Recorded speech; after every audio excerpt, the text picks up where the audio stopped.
taking much of the time. Uh, we copy many things from biology, like to develop algorithms or to develop systems. We copy many things.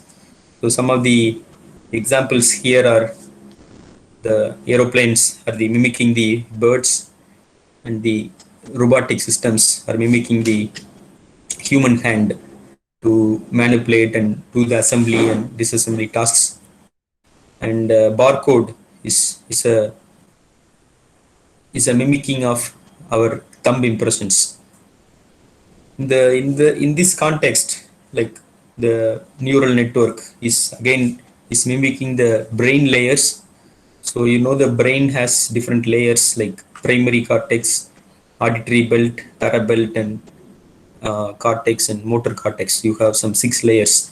So this is the brain structure, and this is how the computations are happening from one layer to another layer, and the transfer happens. The visual data, whatever we see from here, it is given to the primary cortex, and then it goes to auditory belt, and then the sequence through sequence, these informations are processed, and then you are getting the actions. It is actuated. So this is the network structure. The the major aspect here is the biological neuron. So the neuron takes the information from one end, and then it captures, it transfers to the layers, and then it gets to the next set of neurons. Okay. So the major aspect here is the neurons can activate. So one neuron will activate the another set of neurons. The activation is the the major aspect. Activation, it means that it takes the set of inputs, and then it transfers to the next set of neurons. So this is a transfer which happens from one point to another point. Whatever the information which is gathered, it is activated, and then it is transferred to the next set. So we take this inspiration and we try to develop some algorithms for mapping the input values to the output values. So again, we are bringing the same aspect, like input output mapping of engineering systems. Where you have multiple inputs and you have some set of outputs. But thing is, we are not able to clearly correlate what is the underlying function behind this input and output. So here the neurons give a kind of framework where it gets the values, and then it is processed, and then it is transferred to the next set of neurons. The major aspect of these neurons are it is able to learn from the environment. So it learns from the teacher, and it can improve its performances through learning. So that is a human behavior. Like we make one time a mistake, and then we correct our mistake, and we try to adapt to the conditions, and we try to move on. So neural network is basically mimicking this learning behavior, and we have a proper structure for it. See, you can see here, this is a set of neuron, and then we are correcting it from the back side. This is called a back propagation. Okay, in one side you are feed forward, you are feeding it forward the values which are taken in, like x1 and x2 are inputs, and it is transferred through the set of connections, and if some error is there at the output, it is back propagated. So this is called a feedback network. Okay. So the unique aspect of these neurons are massive parallelism, learning, recalling, and memory. Like it can store the data, you can recall the values, and you can learn from it. Fuzzy logic is not meeting these requirements. Fuzzy logic will not learn, because fuzzy logic, you fix the rules, it will not learn, and there is no memory concepts in the fuzzy logic system. So neural network gives the complementary aspect of this learning process and adapting to the conditions, and it has a massive parallelism. It means you have multiple structures, you can connect it, and you can process this information. So this is the major aspect of neural networks. So let us get into this neural networks. Uh, this comes under a machine learning model. So it takes the data and then it processes the data, and then it tries to develop an algorithm, and you are trying to develop a model out of it. Okay, so this is called the machine learning model. Under this machine learning model, you can do classification, regression, and clustering. So I will explain how neural network can be used for these applications. So you can see neural network is applied in classification, regression, and clustering. All these aspects neural network can be applied. There are other tools like you have support vector machines, k-means clustering, decision trees, naive Bayes, nearest neighbor. So these are all some other techniques based on some other principles. These uh, approaches can be taken up. But what I'm trying to address is this neural network can do all these things. It can do classification, it can do regression, it can do clustering, all these things. So that makes sense for us to look at this neural network and study this and apply it for various applications. So as I pointed out, neural network can be useful for functional approximation. So for example, a system which is varying, what is the condition which is prevailing? You can make a prediction model out of it. So neural network can map the values which are varying in time, and it can do classification. For example, apple and orange. It's a kind of classification and pattern recognition. Okay, so these aspects of different applications can be done by neural network. So without losing our idea, what we have started, like some inputs are there and outputs are there for the system, there are some disturbances, but how the system is going to adapt. So the conditions which maps the input and output, we may not know, so that becomes a black box. So black box, it means you may not know what is happening, but the neural network will be able to map these inputs and outputs. So it'll try to predict what will be the output the system may give. So by that you can make the system more intelligent, you can make some predictions, and it can help us to take decisions. So so this gives as a framework, like you have some set of target values which needs to be modeled, and you have some set of input values, and the neural network will give you the output. So it will try to compare this target value and the output, and if some error is there between the target and output, that error will be adjusted, that error will be corrected. So this is called learning process. Okay, so this you have the target here. So according to the target, network will try to follow that. If it meets the target, your comparison will give you zero error. So the adjustment of weights for the network will be less, and it will map the input values and the target. So the idea here is finding the underlying function. What is the function which maps this? So that is done by this structure. Let us see some applications like object classification. This can be applied for object classifications. You can see the picture here, and this is a person, dog, chair. So this classification can be done. And then you can also see the varieties of image processing applications. You can use the face tagging, fast face recognition can be done based on the inputs. It can learn and it can predict, or it can attach the label.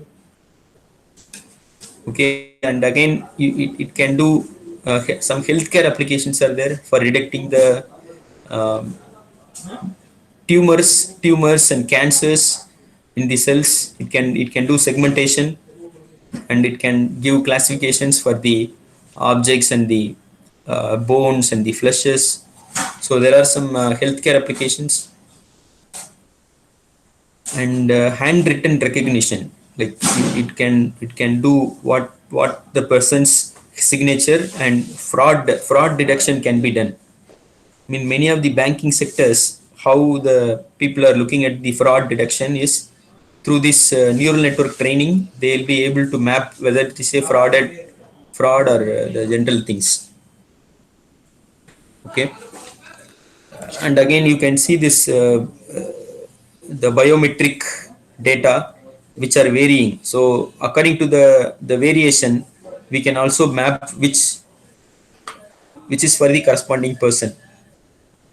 Okay, and then nameplate detection,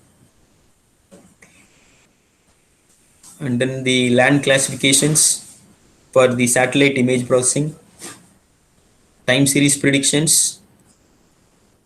Okay, so these are all applications in various domains: aerospace, automotive, banking, defense, electronics, entertainment, financial, industrial, insurance, manufacturing, medical, oil, robotics, speech, securities. You see the industries. Every industries are trying to use these neural networks, and we can there are many medical applications are there, manufacturing applications, quality controls, okay, predictions. So this has lot of applications, and currently you might have come across the term called deep learning. So this deep learning is again the part of neural networks, where you use some multi-layered neural networks to process this information to learn deep, and then it will try to uh, give you the corresponding output. So all these things are subsets of artificial intelligence. You see, artificial intelligence, machine learning, and deep learning are the subsets. So the overall superset is this artificial intelligence, which mimics the human intelligence. So it uses if then rule, decision trees. Okay, machine learning is under one category, and deep learning is another category. So deep learning again, it is used in self-driving cars, fraud detections, natural language processing. See, the thing here is we speak in different languages, and the computer can understand that language, and it can give you the natural interpretation of that. Natural interpretation, it means I can speak in Tamil, and someone can uh, like the natural language processing can convert that into Hindi, or in vice versa. You can speak in Hindi and I can get the translation in Tamil, or it can be done in English. Likewise, the language processing is also finds lot of applications: virtual assistants, visual recognition, fraud detection, healthcare. Okay, these are all the prime applications. And this neural network development is supported by many big players. The social media are using this neural networks for various applications. This Microsoft, Google, so they look for professionals who work in these areas. Nvidia, Baidu, okay, and these are all leading researchers. Andrew Ng, so he is Coursera. He's the owner for developing this whole Coursera, and there are researchers who contribute on these neural network developments. And recently, you might have come across Python software. So Python is an open source software which has many libraries, and you have TensorFlow, you have Keras, you have Pandas. Many libraries are there, and through these libraries, we can build these neural networks. Okay. Anaconda, Jupyter, TensorFlow. So these are all some of the deep learning softwares. So with this background, let me explain you the mathematics behind this. So though we studied the core principle behind this neural network and its applications, let me explain you what do you mean by artificial intelligence and what is the mathematics behind this.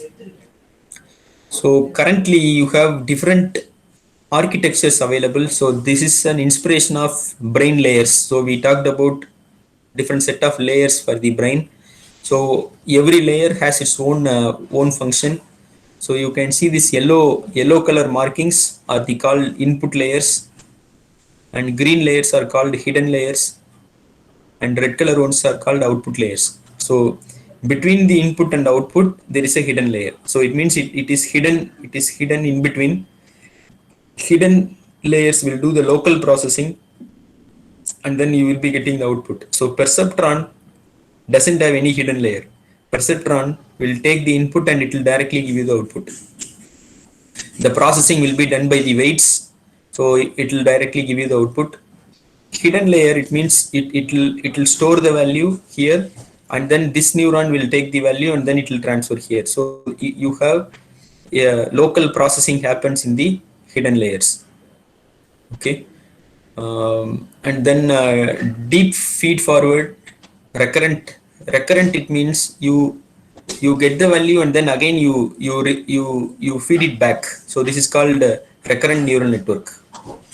Okay. Recurrent, it means you again give a feedback. Okay. So likewise you have more complex geometries are available, but more predominantly this perceptron, feed forward, deep feed forward, and recurrent networks are widely used. Okay. And then there are different, see the blue color line, you can see the recurrent cells, blue lines. Memory cells, there are some memory, so you can also store and recall. Okay. So these are all the functionalities of brain, and so that is taken up, and computations are currently increasing for various computational applications. You can select any kind of structure, whichever you want you can select.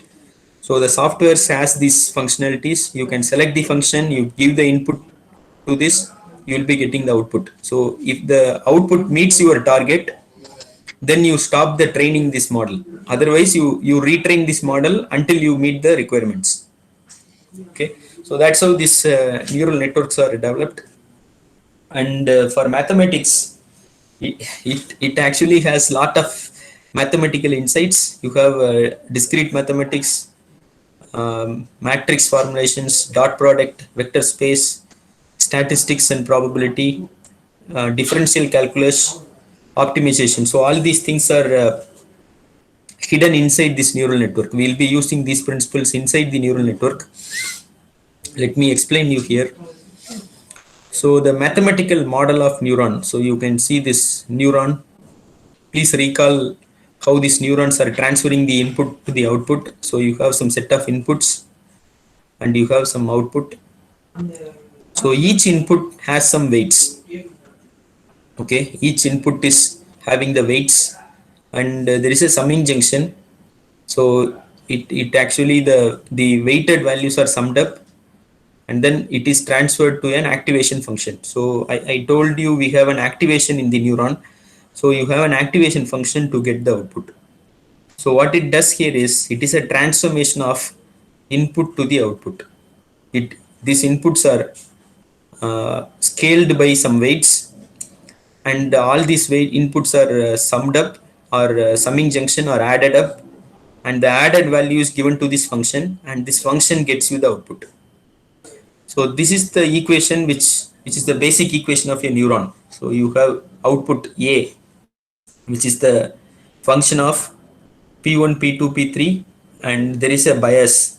So you can also add bias and weight. So you see the blue color line are the scalar parameters. You can change these values. So when you change these values, your output will change. So when to stop this changing? So the change which we do here, which is called learning process. So the network will try to learn until the output is meeting our requirements, because we may not know what output the network is going to give. So because the system behavior we may not know, it has to meet the requirements. So if there is a deviation happens, then again you change these values. So this is an iterative process. Through iteration you can change these values, and accordingly once the system learns this mapping, you can stop the weight change. Okay, so that's how this the formulation works here. I would like to explain much better, like the weights. You have an adder function, you have an activation function. So these two functions are available.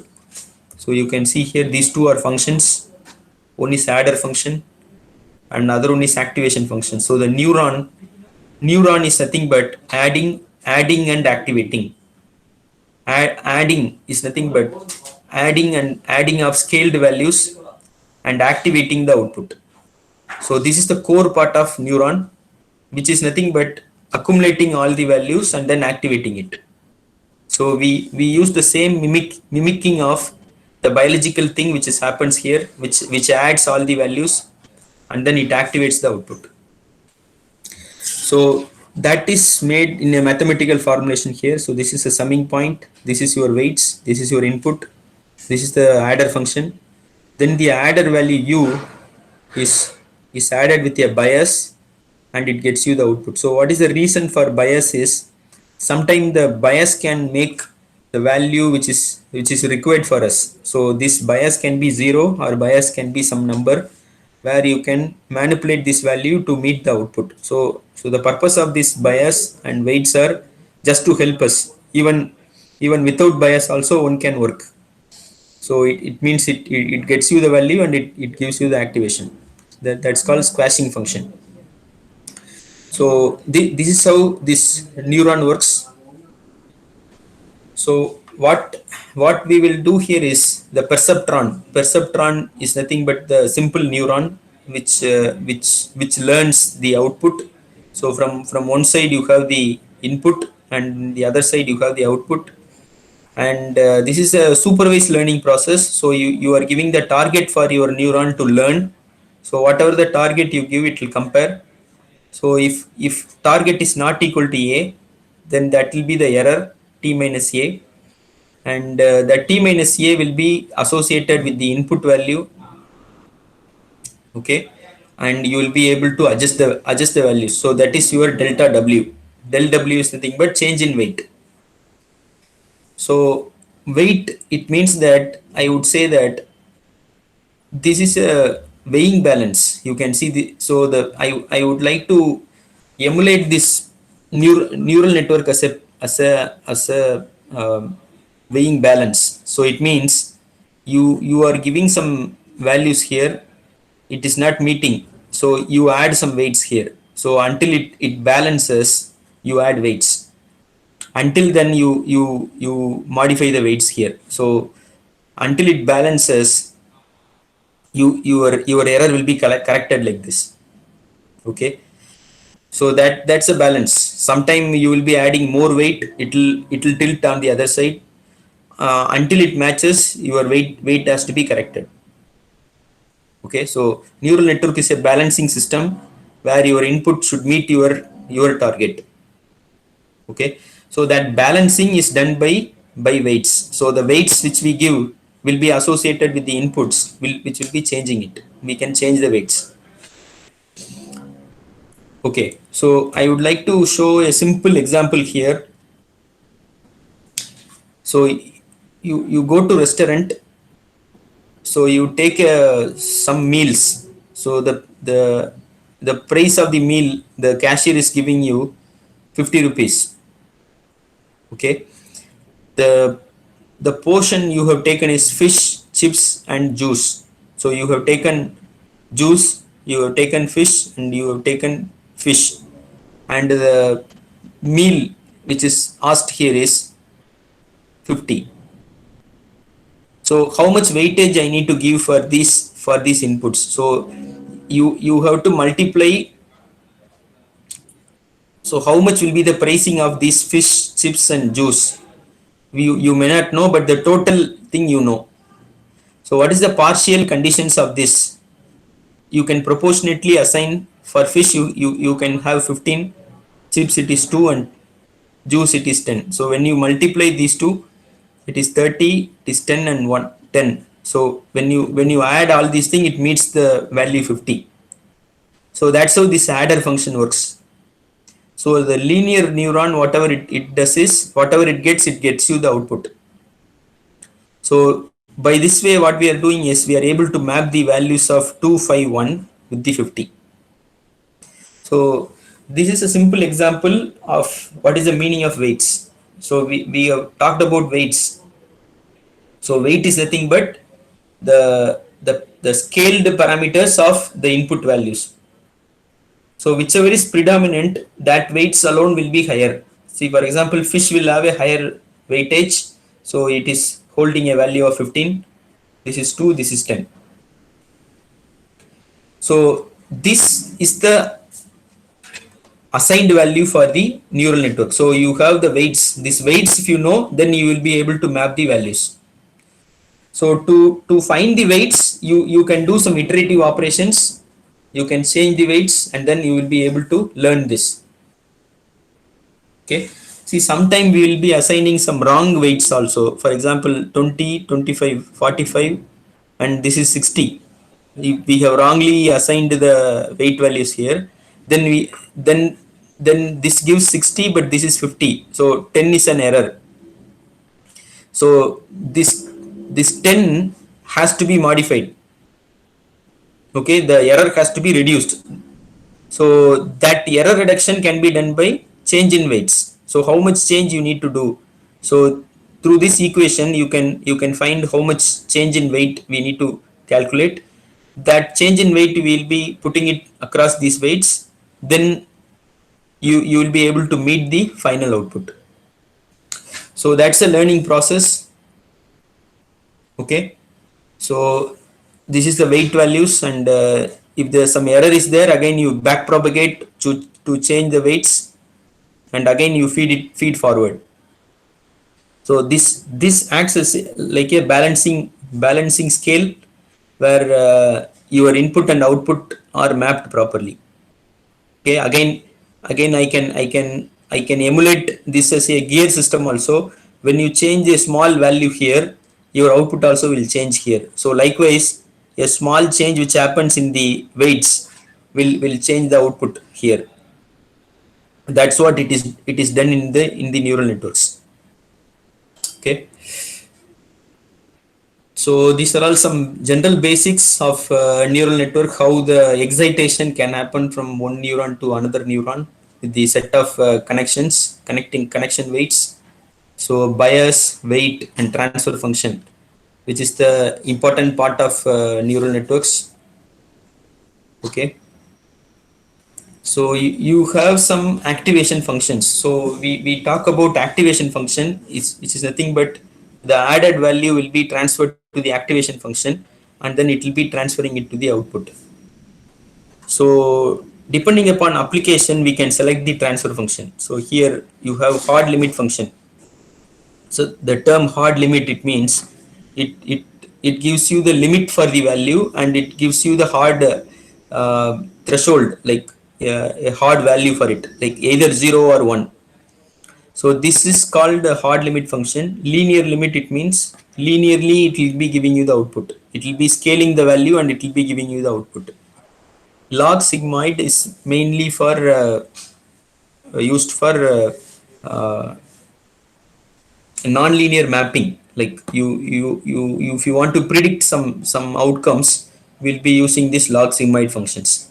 So depending upon these applications, you can use this activation functions. So this is an activation function. You can see this value which is varying from 0 to 1. So the output will vary from 0 to 1. Okay.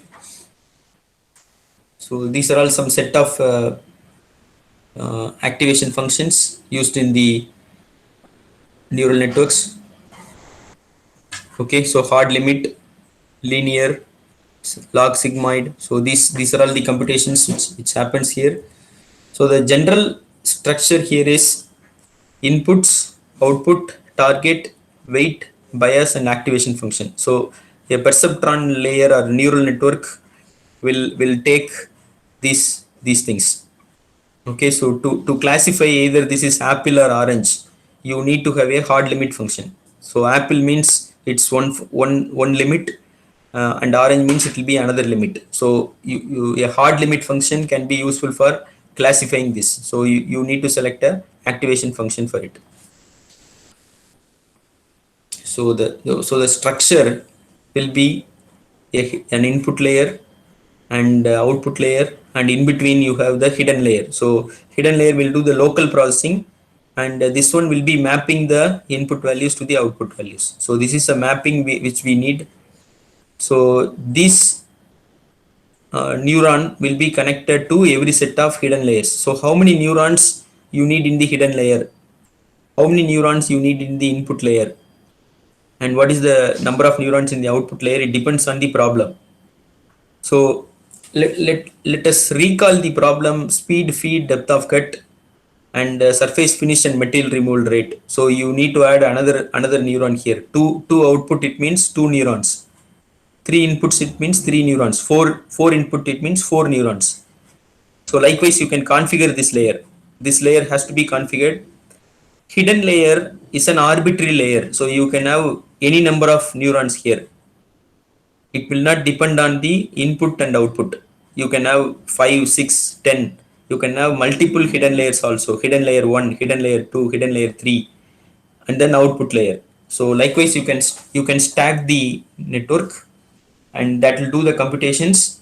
So here each uh, this one, it'll have the weights. So this connection will have a weight, this connection will have another weight. So each connection will have its own weight. So the weights will be modified until you get the proper output.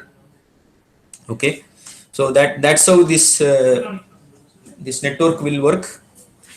So you can see in one side you have some weights wij from I to j, and then from j to k wjk. So this is one connection weight and next set of connection weights. And here you have adder function and then the activation function. So whatever you get here, it will be given to the next set of neurons. So what it does here is, it is a function of function. Okay, it is a function of function. From here it will be given to this function, and this function will be transferred to this function. So whatever you get here, it will be transferred here.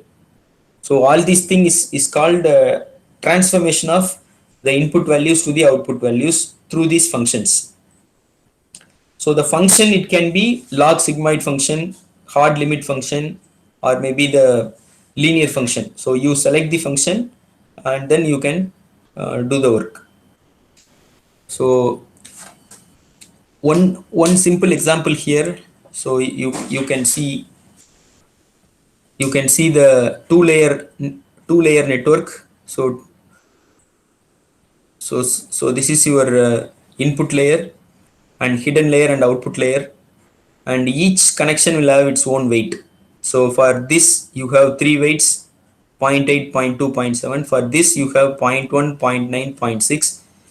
And whenever the values from here, it will be transferred through this connection and it will reach. So one will be multiplied by 0.8, and this one will be multiplied by this 0.6, and both will be added, 0.8 and 0.6, and then it will be transferred here. And from here again, this will be weighted by this value, and then you will be getting it here. That's how the connections are made, and you will be getting the output. Okay, here it is holding 0.8 because you will be having the adder function and the activation function. So you will be getting the value based on the activation function, you will be getting the output. So likewise, the value 1 and 1 is converted into 0.75 here. So this is the transformation which happens. Okay, so here we use the matrix structures for the input side and the output side. Okay, and then the weights will be associated for each input, and you will be getting the bias also will be added, and it will be activated to get the output values. So basically what happens here is, it is a dot product of your input and the weights.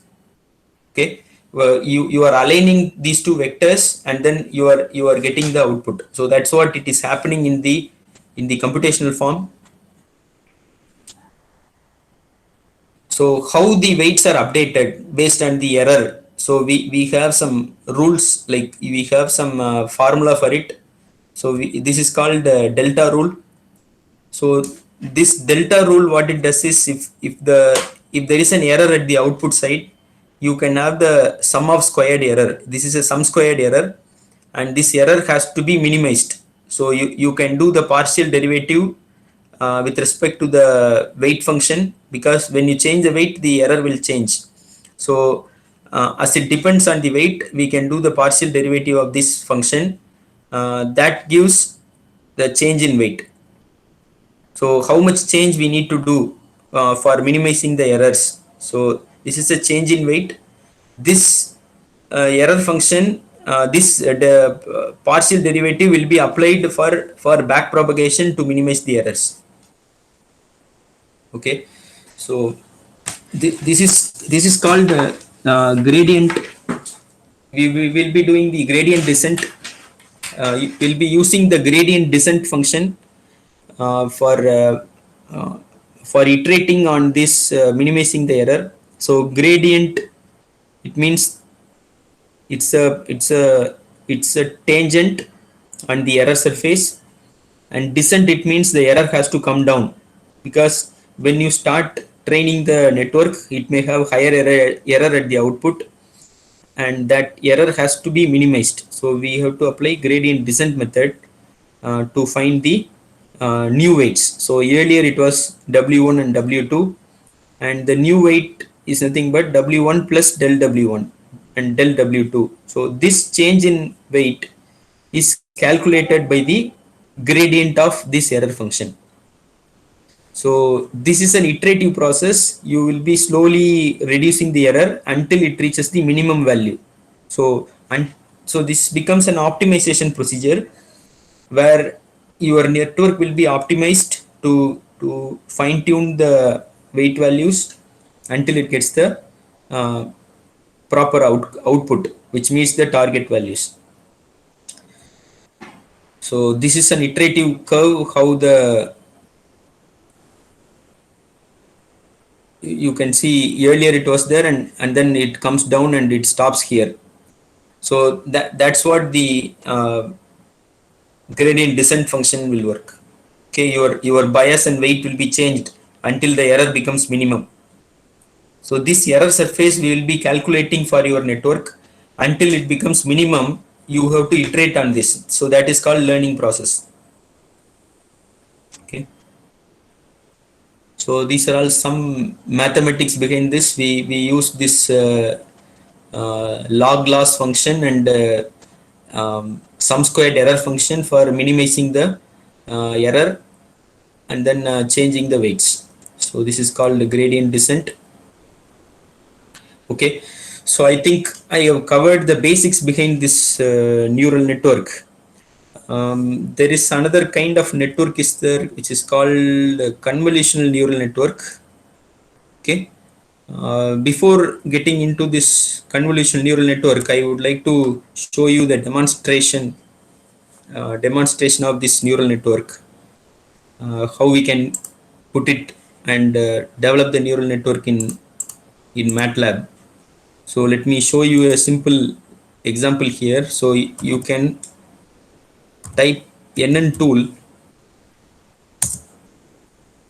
So NN tool is again a graphical user interface. This is the neural network toolbox available in MATLAB, where you can feed the input values and the target values, and what is the output the network is giving, and what is the error. You can check it here, and you have the network structure which can be developed here. So I would like to show a simple application here for the neural network. So I'll run this code here, and I will explain you how we can develop the model.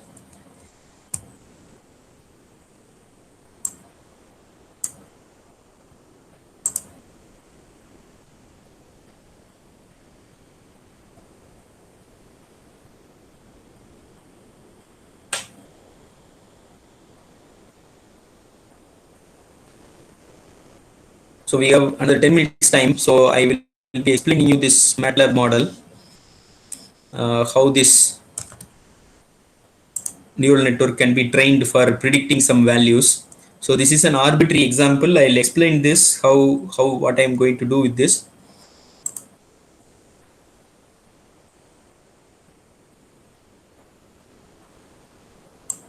Okay.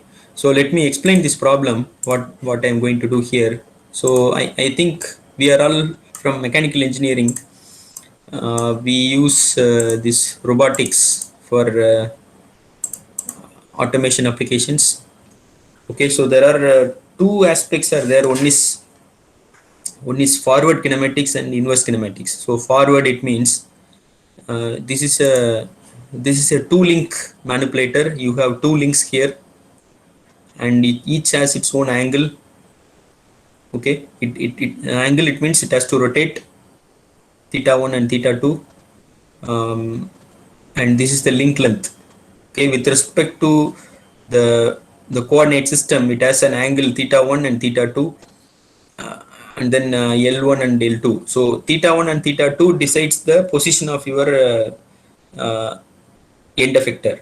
Okay, this is a two link manipulator. Only two links are there, L1 and L2, and this angle and this angle has to be controlled for reaching this desired position.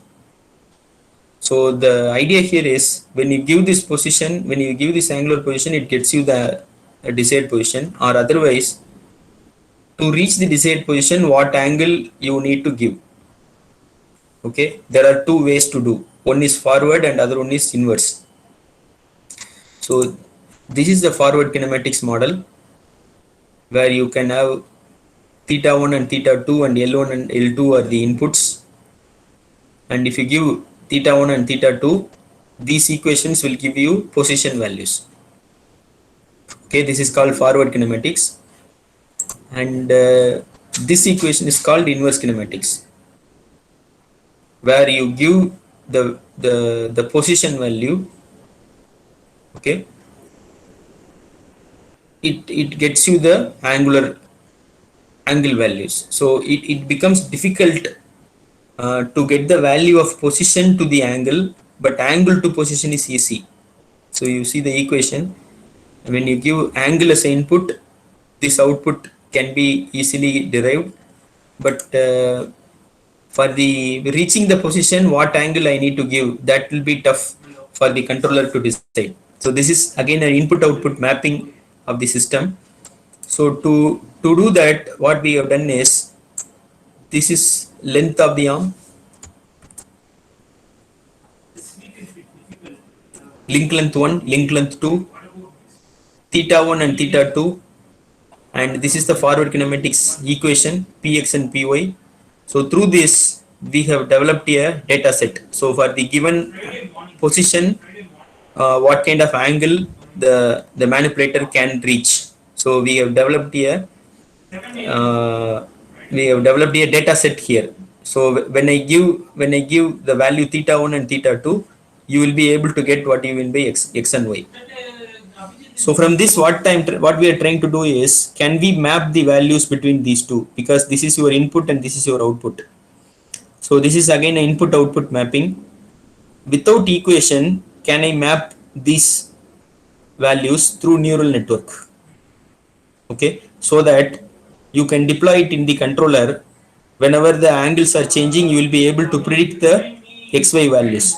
Though you have an equation, this has the coefficient values you need to calculate. So to avoid these computations, we can train the neural network, so it will be adaptive irrespective of the changes. So in that aspect, what we have done is, we have modeled this and we have developed the data set here. So you can see the uh, datas here.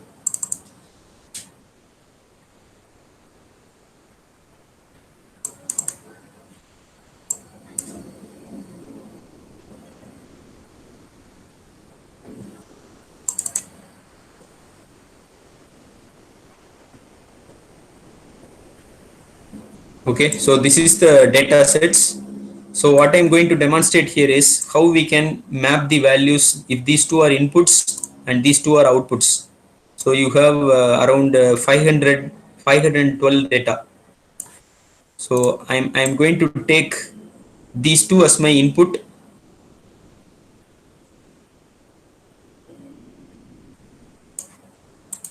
So I'm going to copy this, and this is my input data. So I'm going to configure this values as my input.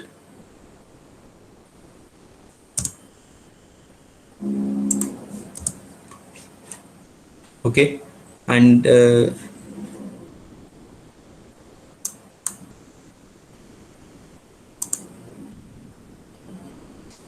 I think some error is there. We have given another marking. Okay, so this can be feeded in the input side. See, for example, I can import the data here. I can import X data. Okay, and I can import the target data. So this is my target. So I can feed this is theta 1. So this is my input and this is my target. Okay, I'm going to map these two.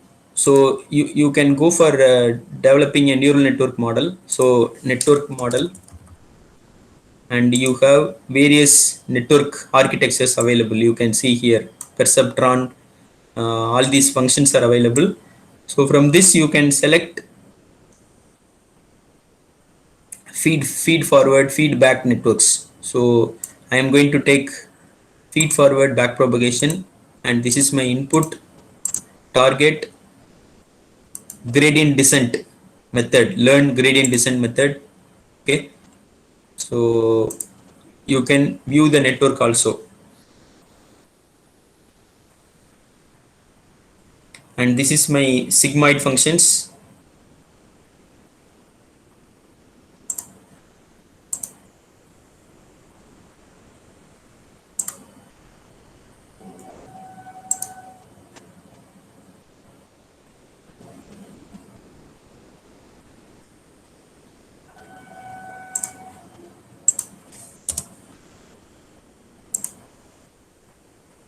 Okay, so I have created the model. So now what we can do is we can train the network. So you go to train, and you select the input and target values, and then downside there is a option called training the network. So while you click on this, you will be able to see the iterations which will happen here. You can see the feed forward and back propagation.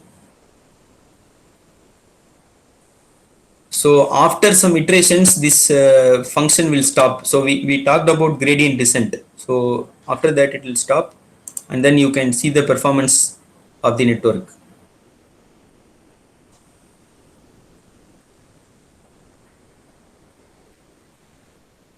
So this is your training, validation and testing sets. Okay, this is your training state, and this is your regression model. Say like how input and targets are matched. So that can be, see for example, you see the training and the target are matching together, so you have a highest correlation coefficient. So it means that the network is trained properly. So this is the MATLAB tool through which one can develop the neural network model.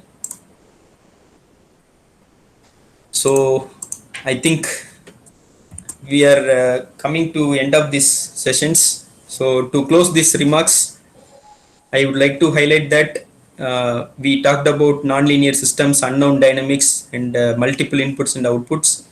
So this neural network and fuzzy logic can help us to map it. And fuzzy logic is a system where it cannot learn, but it is not adaptive. So to make it adaptive, we can go for neural networks. So neural networks is again, it is adaptive and it can learn. So both together uh, can help to develop intelligent systems. So comparing these two, when you see neural networks are implicit it means you cannot express that, but fuzzy logic is explicit because you have the rules here.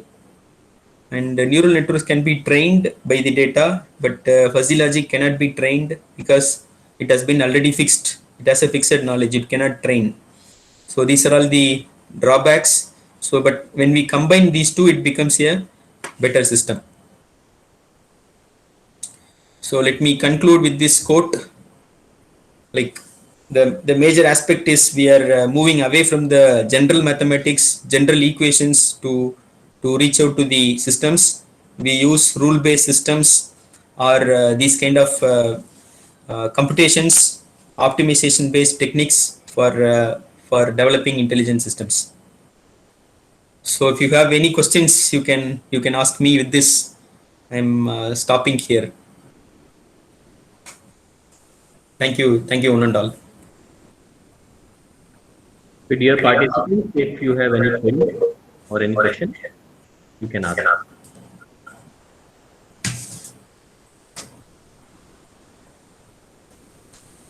So I can continue, but we have time limits. So it's already 12. I couldn't explain this convolutional neural network. But this is, I have given you the basics behind fuzzy logic and neural network, and how we can use it in MATLAB, okay, to make intelligent systems. You can take it to machine tools or wherever the applications are there, where you have multiple inputs and multiple outputs. The modeling can be done much easily by these tools. Okay, so which can help us for innovating better systems. Definitely, sir. Thank These you.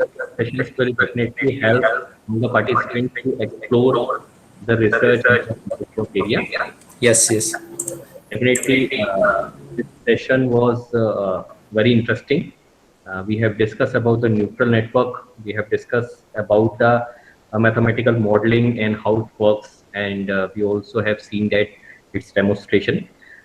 So both the two sessions are very much interesting and full of knowledge, and definitely it explored two different areas to all the participants. So definitely they can use this knowledge in their research work or the project work. So thank you very much, sir, for Thank you, delivering. sir. Thank you for your time. Thank you all participants for joining in here. And I wish to thank the organizers for giving me this opportunity. Thank you all. Okay, thank you, sir. Have a good day, sir. Thank you.